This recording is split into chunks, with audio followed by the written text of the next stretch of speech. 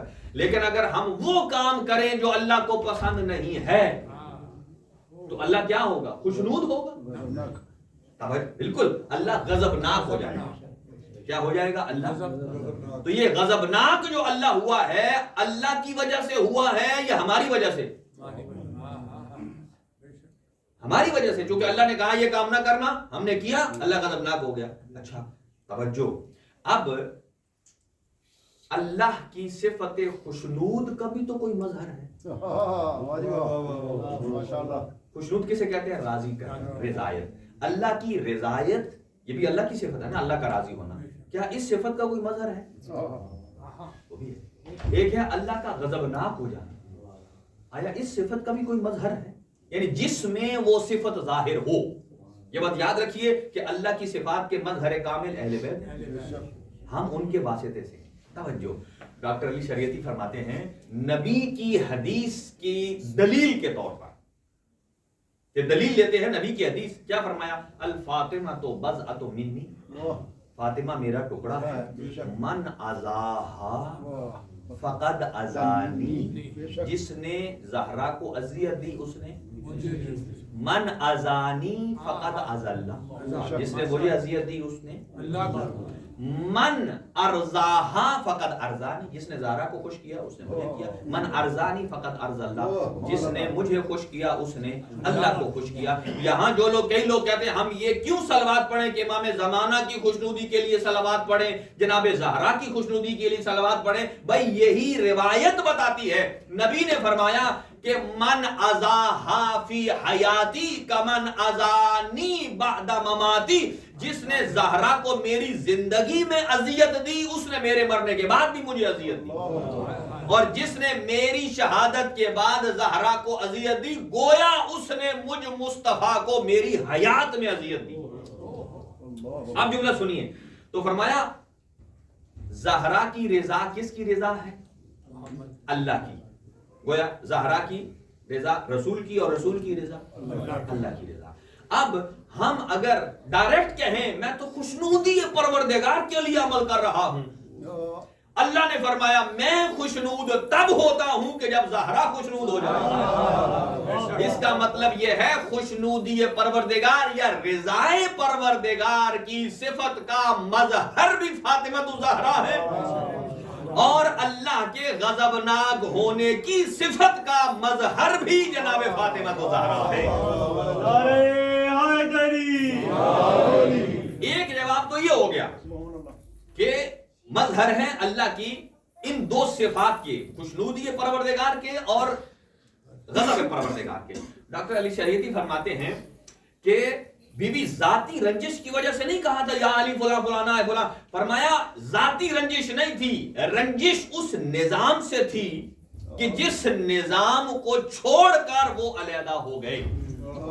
وہ کیا تھا؟ وہ نظام ولایت امیر المومنین، کہ حضور نے فرمایا یہ میرا نظام، یہ جو اسلام ہے اس کا ایک نظام ہے نظام ولایت، اور یہ نظام ولایت میرے بعد علی کے پاس ہے، اور جو اس لائن نظام ولایت سے ہٹتا جائے گا، نہ صرف یہ کہ زہرا کل اس سے ناراض تھی، آج بھی زہرا کا یہی جملہ بتاتا ہے، جو اس نظام ولایت سے ہٹتا جائے گا زہرا آج بھی اس سے ناراض ہے، یہ اس نظام سے ہٹ کر۔ تو یہ جو بی بی نے خطبہ ارشاد فرمایا، یہ خطبہ پورا ایک کورس ہے۔ آپ دیکھتے ہیں نا، ایک کورس ہوتا ہے، میٹرک کا ہے، فرسٹ ایئر کا ہے، سیکنڈ ایئر کا ہے، یا ماسٹر کا ہے، ایک کورس ہوتا ہے نا۔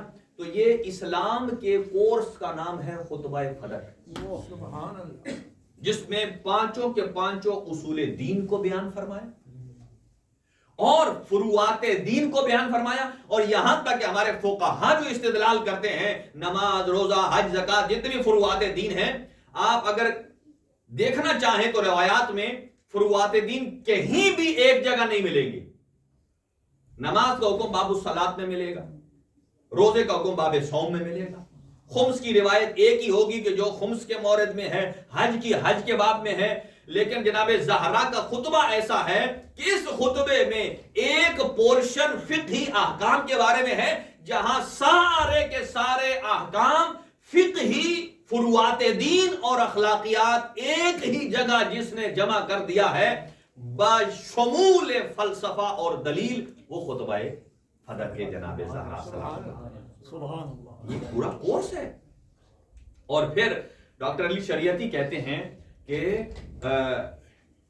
اور باتیں بھی عرض کرتے ہیں یہاں، اور وہ کہتے ہیں ایک اور استدلال کرتے ہیں، سنیے گا، کہ ہم جو دعا مانگتے ہیں، اکثر میں دعا کے شروع میں کہتا ہوں اللہم بحق زہرا و ابیہا و بعلہا و بنیہا، یہاں تک تو سب کو یاد ہوتا ہے چونکہ حدیث قصہ میں بھی آتا ہے، لیکن ایک اور جملہ اضافی ہے کہ جو روایت میں بھی ہے کہ اسألک، اس طرح دعا مانگی جائے، اسألک بحق الزہرا و ابیہا و بعلہا و بنیہا، آگے ہے وسر المستودع فیہا، بے شک، اے اللہ ہم تجھ سے سوال کرتے ہیں، دعا مانگتے ہیں بحق الزہرا، کس کے صدقے میں؟ حضرت زہرا کے صدقے میں، و ابیہا، اور ان کے بابا کے صدقے میں، و بعلہا، بعل کہتے ہیں شوہر کو، اور ان کے شوہر کے صدقے میں، و بنیہا، اور ان کے بیٹوں کے صدقے میں ہماری یہ حاجت پوری فرما۔ آگے بھی ایک جملہ ہے جو معصوم فرماتے ہیں السر المستودع فیہا، اور اس راز کا واسطہ جسے اللہ نے وجود زہرا میں پنہان کر کے رکھا، السر المستودع فیہا، اس راز کے واسطے جو ذات جناب سیدہ میں اللہ نے چھپا کے رکھ دیا ہے۔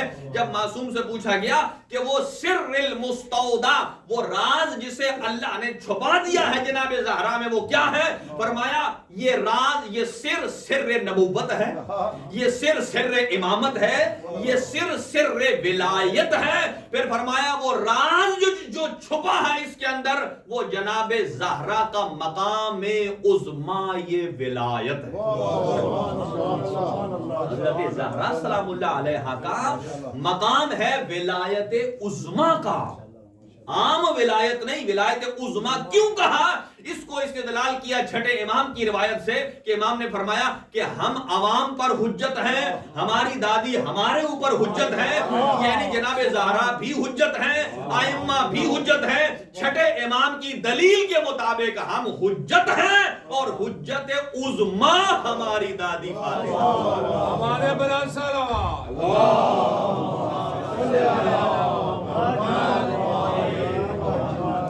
حجت عظمیٰ ہماری دادی فاطمہ الزہرا ہیں۔ اور فرمایا اس سے مراد نظام نبوت ہے، وہ اسرار جو چھپے ہوئے ہیں، نظام نبوت، نظام رسالت اور نظام امامت۔ اور بی بی نے کیا جملہ فرمایا؟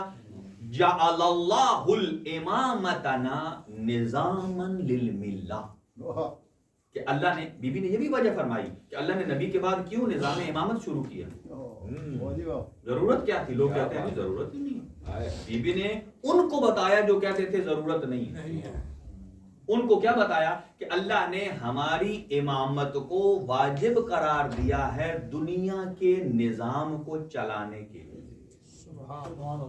دنیا کے نظام کو چلانے کی. اگلی بات سنیے وَجَعَلَ اللَّهُ وِلَایَتَنَا أَمَانًا مِنَ الْفُرْقَةِ.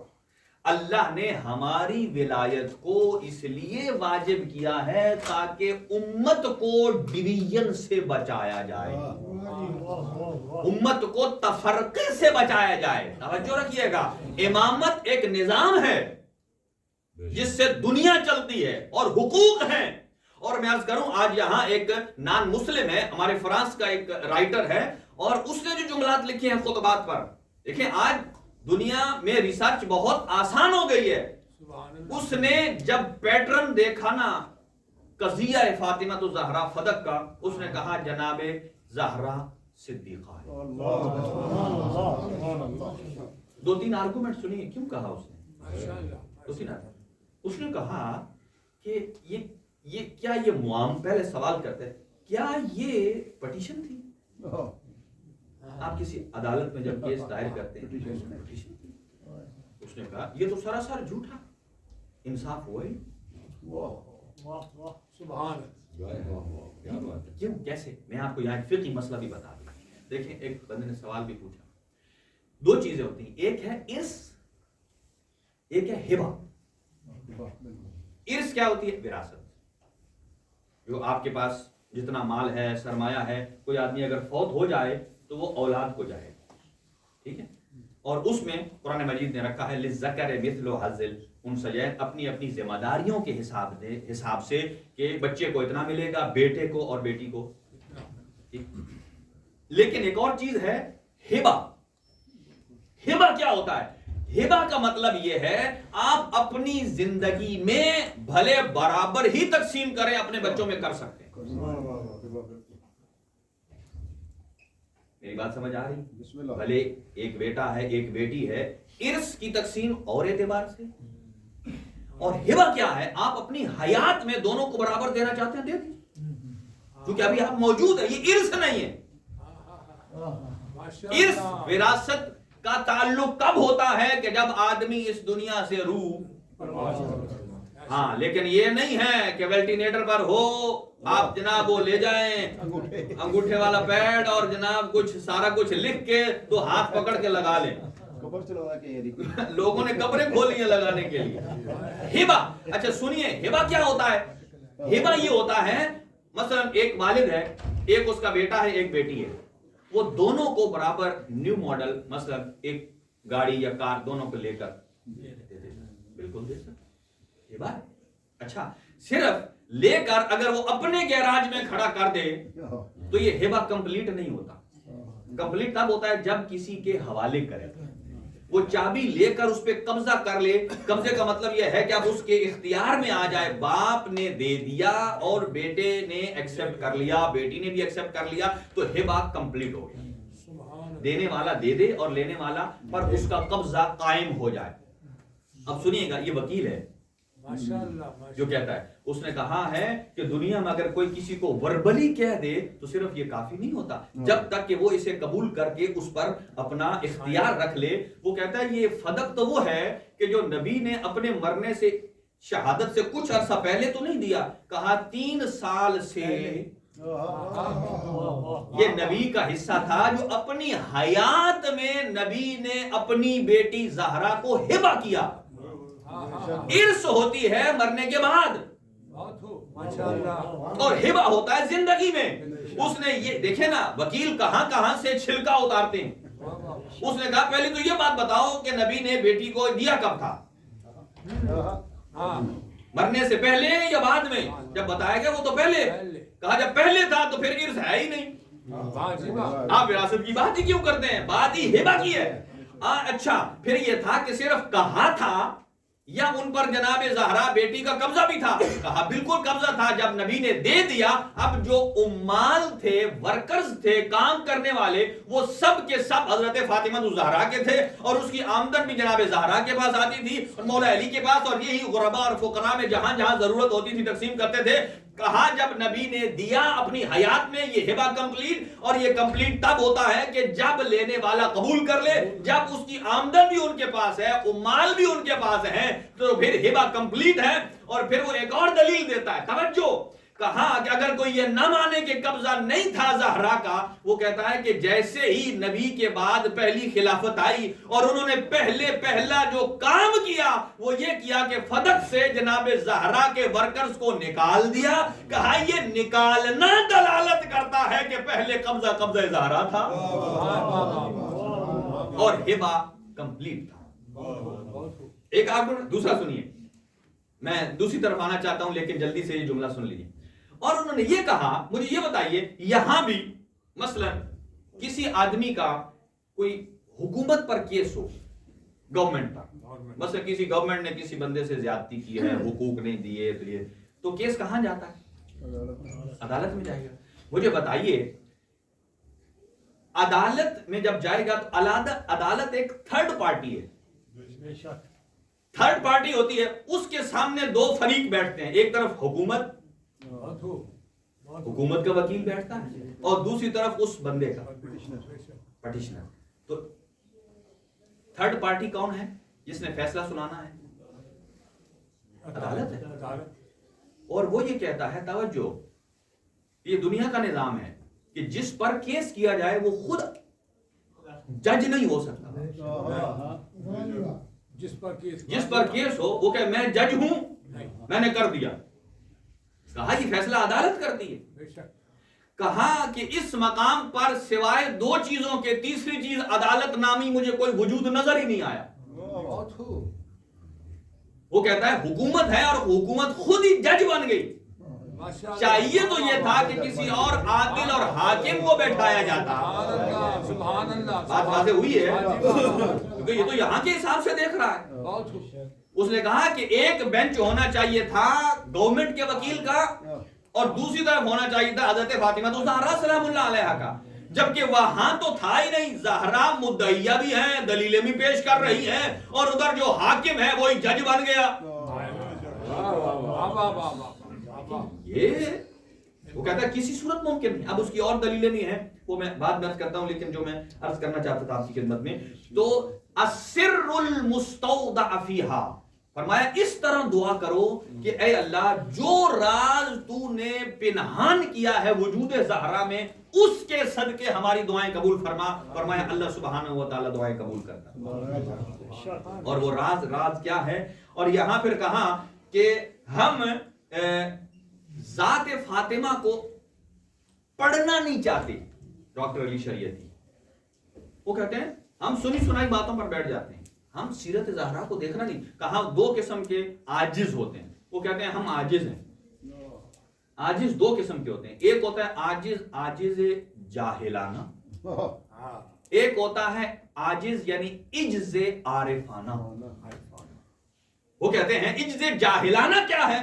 وہ کہتے ہیں جی اب جناب زہرا کی معرفت اللہ نے کہا ہے کوئی لے ہی نہیں سکتا، تو میں تو اس طرف سوچتا ہی نہیں، یہاں تو سوچنا ہی گناہ ہے، پڑھنا ہی گناہ ہے، بک ریڈنگ ہی گناہ۔ کہا یہ عاجزی جاہلانہ ہے، کہاں ہے کہ تم نہ پڑھو جناب زہرا کی سیرت۔ کہا تم بھلے جتنے مرضی عقل کے گھوڑے دوڑا لو، تم پہنچ نہیں سکتے، لیکن معرفت زہرا کی طرف قدم بڑھانا چاہیے، کوشش کرنی چاہیے۔ اور دوسرا کہتے ہیں جاہل عارفانہ، کہ جناب زہرا نے جو خطبات ارشاد فرمائے ہیں ہم نے اپنی پوری علمی کوشش کی ہے، لیکن اس کے باوجود ہم کنہ زہرا تک نہیں پہنچے،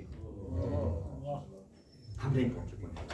اب یہاں سنیے کہ حضرت فاطمہ الزہرا اور وہ ڈاکٹر علی شریعتی کیا فرماتے ہیں؟ وہ فرماتے ہیں کہ قرآن یہاں وہ بات کفر پر لاتے ہیں۔ سنیے گا، کیا حدیث ہے کہ لولا علی لم یکن لفاطمہ کفر، اگر علی نہ ہوتا، میں باتوں کا تکرار نہیں کر رہا، جو میں چاہتا ہوں کہ ذرا علمی بات پہنچے، کہ اگر علی نہ ہوتے تو زہرا کا کوئی کفر نہ ہوتا۔ یہ بات یاد رکھیے. وہ فرماتے ہیں اس کفر سے لوگوں نے صرف اس کفر کو علی و زہرا کی شادی میں منحصر کر کے رکھ دیا. وہ کہتے ہیں کہ اس کفر کو لوگوں نے یہ سمجھ رکھا ہے کہ صرف اس کا تعلق ازدواج سے ہے. کہا نہیں، یہ کفر صرف منحصر در ازدواج نہیں ہے کہ آپ صرف کہیں کہ چونکہ جناب زہرا کو شادی کرنی تھی اور ان کے شوہر علی کے علاوہ کوئی اور نہیں ہو سکتے. کہا یہ کس نے کہا ہے کہ یہ صرف شادی تک منحصر ہے یہ کفر؟ کہا کفر کی دو اصطلاحیں ہیں. ایک ہے اصطلاح فقہی، ایک ہے اصطلاح فقہی، اور یہ اصطلاح مخصوص ہے جناب علی و بطول زہرا کے لیے، جو صرف منحصر در فقہ نہیں ہے. وہ کہتے ہیں جو منحصر فقہی اعتبار سے ہے اس کا تعلق ہے ایک مرد اور عورت کی شادی کے ساتھ، لیکن علی و بطول کے ساتھ کفر کا تعلق صرف ازدواج تک منحصر نہیں. سنیے گا کیسے. وہ فرماتے ہیں کہ یہاں اس مقام پر کفر کا مطلب ہے ہمسر ہونا. ہمسر کا معنی ہے برابر ہونا، اور برابر ہونا صرف ازدواج کے لیے نہیں ہے، علی و بطول کے لیے ہے. ان کی شخصیت ایک دوسرے کے برابر ہو، ان دونوں کا علم ایک دوسرے کے برابر ہو، دونوں کا ماخذ برابر ہو. جہاں سے علی نے علم حاصل کیا ہے وہیں سے جناب زہرا نے علم حاصل کیا ہو. اب یہاں ایک اور جملہ سنیے. کئی لوگ کہتے ہیں کہ یہ خطبہ جو جناب زہرا نے دیا ہے، غور سے سنیے گا، مجھے معلوم ہے آپ بڑے منہمک ہو کر سن رہے ہیں، تو میں چاہتا ہوں کہ اسی گہرائی میں جا کر کچھ پوائنٹ عرض کروں. کئی لوگ کیا کہتے ہیں کہ یہ خطبہ جناب زہرا کا نہیں ہے. کہا کیوں؟ کہا جناب زہرا تو ہیں عورت اور خاتون. خاتون کی بات میں اتنی دلیرانہ جملے کیسے آ گئے؟ ہاں جی، وہ کہتے ہیں یہ بی بی کا خطبہ نہیں ہے، اور ان کی دلیل کیا ہے؟ وہ کہتے ہیں یہ تو راتوں رات مولا علی نے لکھ کر دیا ہے، جناب زہرا نے یاد کیا ہے اور وہاں جا کر پڑھ دیا. بھائی آپ کہاں پہنچ گئے ہیں؟ آج چیٹ جی پی ٹی کو کہیں وہ آپ سے زیادہ مومن ہے. بھائی وہ آپ سے حق پرست بھی ہے. آپ اسے کہیں کہ میں شیعہ مسلم ہوں، مجھے جناب زہرا کا خطبہ نکال کے دو، وہ کبھی یہ نہیں کہے گا یہ جناب زہرا کا نہیں تھا، علی نے لکھ کر دیا ہے. وہ سچا آپ سے مومن تو وہ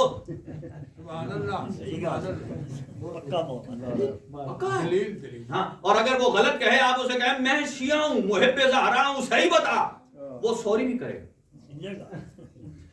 وہ کہے گا میں معافی چاہتا ہوں، آپ چاہیں تو میں اور تلاش کر دوں گا. توجہ.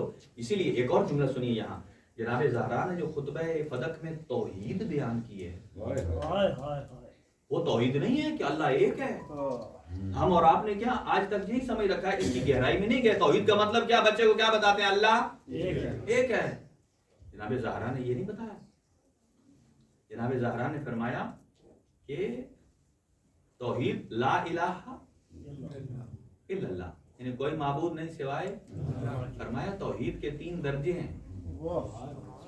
یہ جو زبان سے ہم پڑھتے ہیں لا الہ الا اللہ، فقط فرمایا یہ پروننسیشن ہے، یہ اظہار ہے.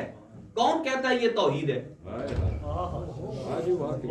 کون کہتا ہے یہ توحید؟ کہا یہ اظہار ہے، یہ صرف اظہار ہے. کہا پھر جو اس جملے کو پڑھنے سے ذہن میں آپ کے مفہوم پیدا ہوتا ہے وہ بھی حقیقی توحید نہیں ہے، وہ بھی مفہوم توحید ہے. وہ بھی کیا ہے؟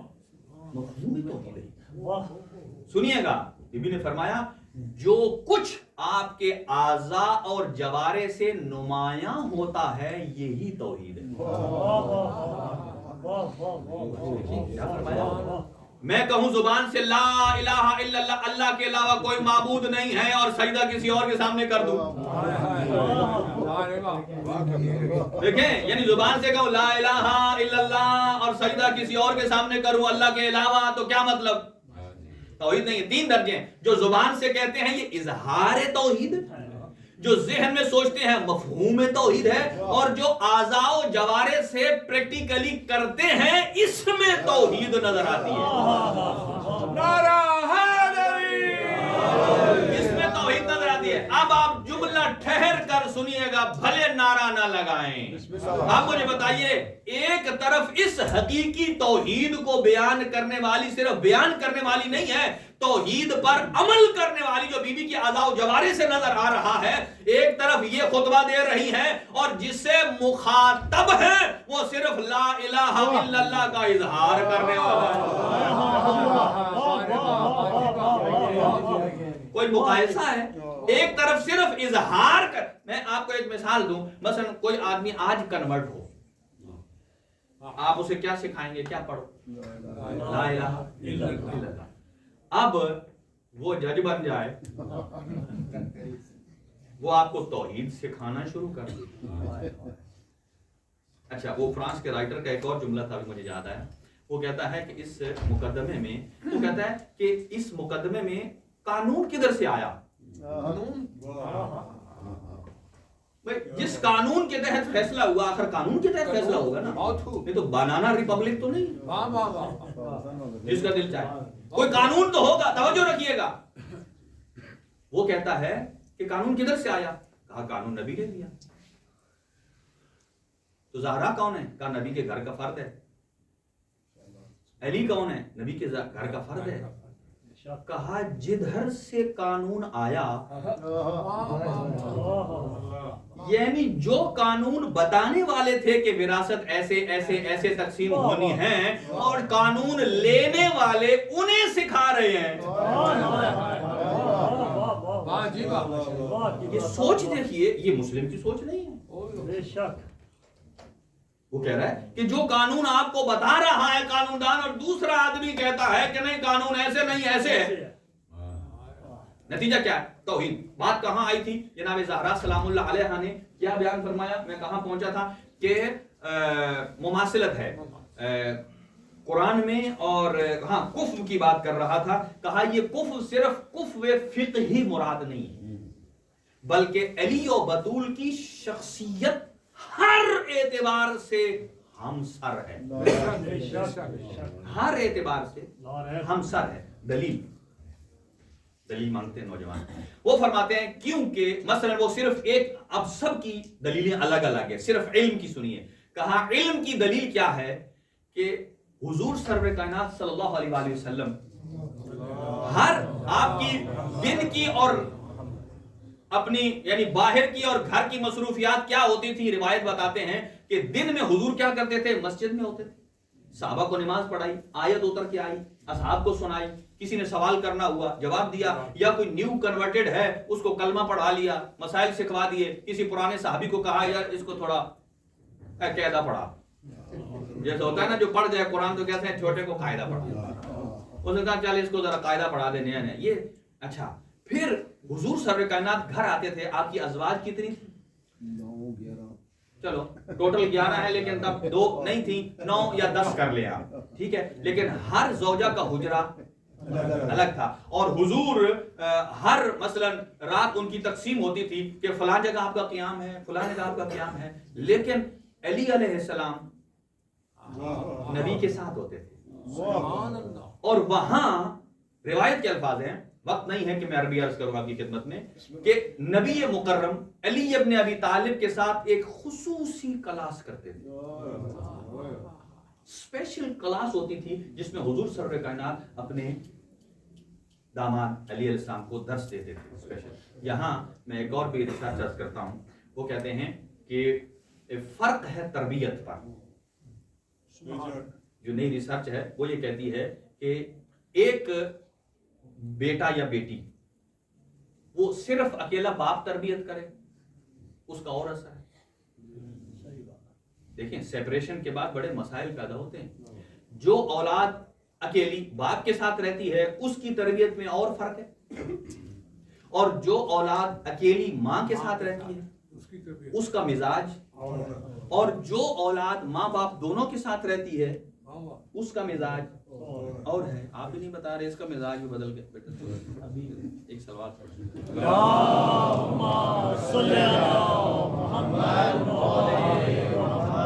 یہ تو طے شدہ بات ہے نا کہ اگر اکیلا کوئی کسی کے ساتھ رہتا ہے تو اس کے مزاج کا اثر آتا ہے.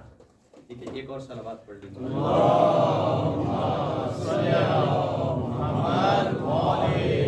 نعرہ تکبیر، نعرہ رسالت، نعرہ حیدری، آواز بلند تر صلوات.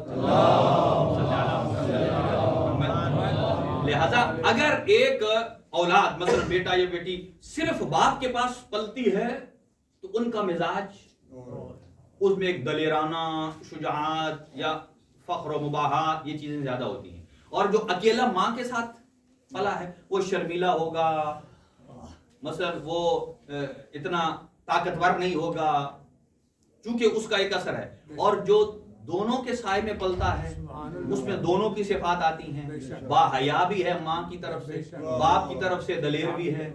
یہ ساری صفات موجود ہیں، یہ ساری آتی ہیں صفات اس کے اندر. لہذا اسی چیز کا اثر ہوتا ہے. اور ایک اور جو سائیکاٹرسٹ تھا اس نے کہا وہ جو سامنے موجود تھے ان کے ایکسپریشن سے بتا رہا ہے کہ کسی نہ کسی جگہ تربیت میں فقدان رہا ہے، کسی نہ کسی جگہ تربیت میں بڑے اچھے انداز سے گزر رہا ہوں. تو کہا علمی اعتبار سے کہ حضور سرور کائنات جب جاتے تھے ازواج کے حجرے میں اور وہاں رہتے تھے، وہاں بھی ایک کلاس امیر المومنین کے ساتھ ہوتی تھی، اور وہاں جب خصوصی گفتگو کرتے تھے اور تب وہ ازواج اگر آنا چاہتی تو حضور ان کو پہلے باہر نکالتے، کہا آپ ذرا تھوڑا ہمیں ٹائم دیں، علی سے ہم نے کچھ باتیں کرنی ہیں. یہاں تک کہ ایک دن بی بی ام سلمہ کے پاس تھے، بی بی ام سلمہ نے کہا کیا میں بھی شامل ہو سکتی ہوں؟ لیکن حضور سرور کائنات نے سختی نہیں کی، ایک جملہ فرمایا ام سلمہ انت علی الخیر، آپ خیر پر ہیں، بھلائی پر ہیں، لیکن یہ جو راز کی باتیں ہیں.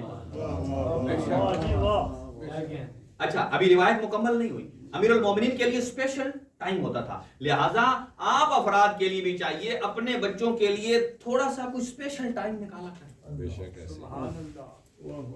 تھوڑا سا باپ کو چاہیے، ماں کو بھی چاہیے اپنے بچے کو باقی جہاں امور آپ باتیں کرتے ہیں یہ نہیں جرنل کر دینی ہے، تھوڑی دیر بیٹھا کر، اور وہ بھی سلیقے سے آپ ایسے بیٹھائیں کہ جیسے آپ کا کوئی مشارکت کرنے والا ہے، آپ کا کوئی پارٹنر ہے، آپ اس سے بات کر رہے ہیں، ایک اسے کانفیڈنس دیں، الگ میں اس سے بات کریں، کچھ باتیں راز کی بتائیں تاکہ یہ اس کے ذہن میں آئے کہ یہ چیزیں راز کی ہیں، ہر ایک کو نہیں بتانی ہے، پریپریشن ہوتی ہے. ہاں جی. تو امیر المومنین کے ساتھ گفتگو ہوتی تھی، یہ تب تھی جب ازواج کے حجرات میں ہوتے تھے، ازواج کو الگ کر دیتے تھے. اب سنیے روایت کا اگلا حصہ. جب امیر المومنین یعنی جب فاطمہ الزہرا سلام اللہ علیہا کے ہاں آپ کا قیام ہوتا تھا، اب جب گفتگو امیر المومنین سے ہوتی تھی تو اگر جناب زہرا موجود نہ ہوتی تو آپ اسپیشل بلاتے تھے زہرا کو بلائیے. ابھی میں گفتگو شروع کرنے والا ہوں کہ جو امیر المومنین کے ساتھ ہے. تو کیا فرماتے ہیں علماء؟ فرماتے ہیں یہ روایت بتاتی ہے کہ جہاں سے علم کا منبع علی کا تھا وہیں سے علم کا منبع زہرا کا ہے. فرمایا اس لیے دونوں علم میں ہم سر ہیں کہ جو لطافت، فصاحت اور بلاغت علی کے کلام میں نظر آتی ہے، جناب زہرا کے کلام میں بھی وہی بلاغت رسول نظر آتی ہے. کیوں؟ فرمایا وہ صرف ازدواج کے اعتبار سے ہم کفر نہیں ہیں، وہ ہر تمام صفات میں ایک دوسرے کے کفر ہیں. وہ کہتے ہیں یہ جو لوگ کہتے ہیں کہ جناب زہرا کا خطبہ نہیں امیر المومنین لکھ کر دیا یاد کر کے، فرمایا کم از کم وہ اتنا تو جانتے ہیں نا کہ چلو زہرا فصیح اور بلیغ نہیں تھی، علی تو فصیح و بلیغ تھے، یعنی علی کی فصاحت کا تو قائل ہیں. تو کہا ان کو ہم یہ بتاتے ہیں کہ اگر علی کی فصاحت اور بلاغت کے قائل ہو کہ علی کے خطبے اتنے فصیح ہیں تو جہاں سے علی نے علم لیا ہے وہیں سے جناب زہرا نے علم لیا ہے، تو پھر زہرا کیوں نہ فصیح اور بلیغ ہو. ایک اور جملہ اور یہاں تمام کرتا ہوں چونکہ وقت زیادہ ہو گیا. فرمایا کفر مانا ہوتا ہے ایک جیسا ہونا. کہا آپ نے اس طرف کبھی سوچا، اس جملے کو سوچئے گا کہ نبی نے فرمایا میں اپنے بعد دو چیزیں چھوڑ کر جا رہا ہوں. فضیلت میں ہم نے جب نعرے لگوانے ہوں تو اسی پر جناب ہم نعرے لگوا دیتے ہیں، پھر آپ کی بھی نیندیں اڑ جائیں گی. لیکن جو مطلب ابھی بیان کرنے والا ہوں اس پر نہ آپ نے نعرہ مارنا ہے.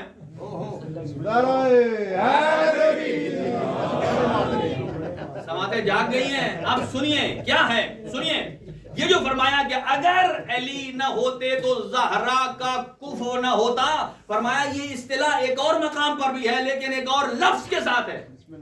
نبی نے فرمایا انی تارکن فیکم الثقلین، کہ میں دو کتابیں چھوڑ کے جا رہا ہوں. فرمایا یہ دو چیزیں چھوڑ کے جا رہا ہوں، ایک ہے قرآن اور ایک ہے اہل بیت. جہاں یہ لفظ استعمال ہوتا ہے ثقلین، رجلین، مغربین، ظہرین، یہ لفظ جہاں جہاں استعمال ہوتے ہیں دو چیزوں کے لیے، اس کا مطلب یہ ہے دونوں کے مزاج ایک جیسے ہیں.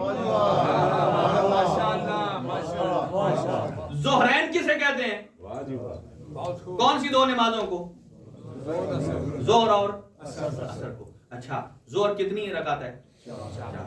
عشاء کی کتنی ہے؟ اگر ہم کہیں 4 ظہر کی اور 4 عشاء کی، ان کو کہیں ظہرین؟ دونوں 4 ہیں. کیوں نہیں کہتے بھائی؟ دونوں کا عدد برابر ہے، توجہ، عدد برابر ہے لیکن دونوں کا مزاج برابر نہیں ہے.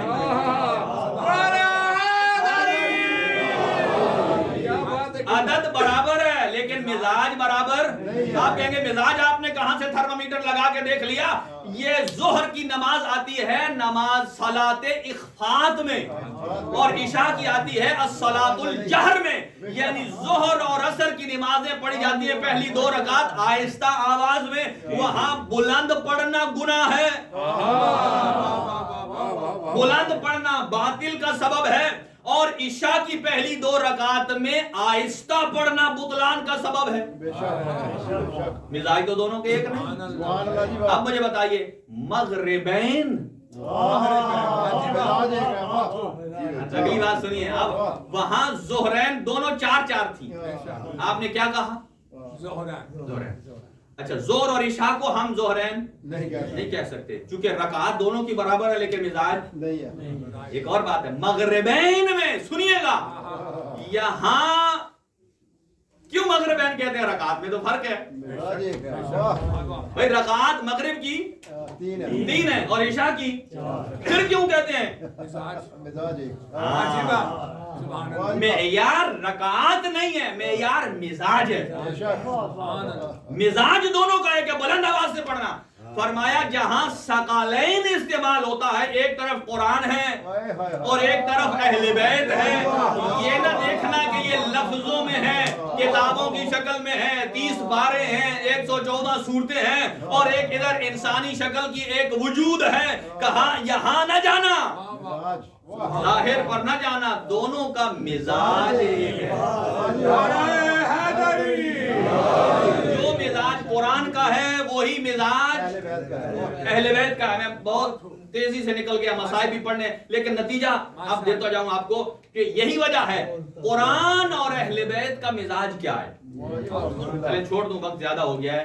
یہ پھر اگلی گفتگو میں عرض کروں گا. یاد دلائیے گا کہ کہاں کہاں ہم قرآن کو کیسے، یہ کیسے ایک دوسرے کے کفو ہیں،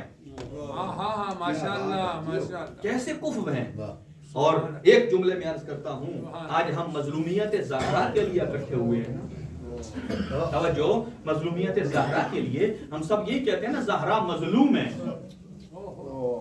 زہرا مظلوم ہے. اہل بیت کے مسائل پڑھتے ہیں، امام حسین مظلوم ہیں. آپ نے کبھی سوچا کہ جہاں اہل بیت مظلوم ہیں وہاں قرآن بھی مظلوم ہے؟ اور جناب زہرا جو قرآن سے ہمیشہ استدلال کرتی رہی ہیں، امت نے زہرا کو کیا صلہ دیا؟ امت نے زہرا کو یہی اجر رسالت دیا کہ زہرا کے 2 بیٹوں میں سے ایک کے جنازے پر تیر ہے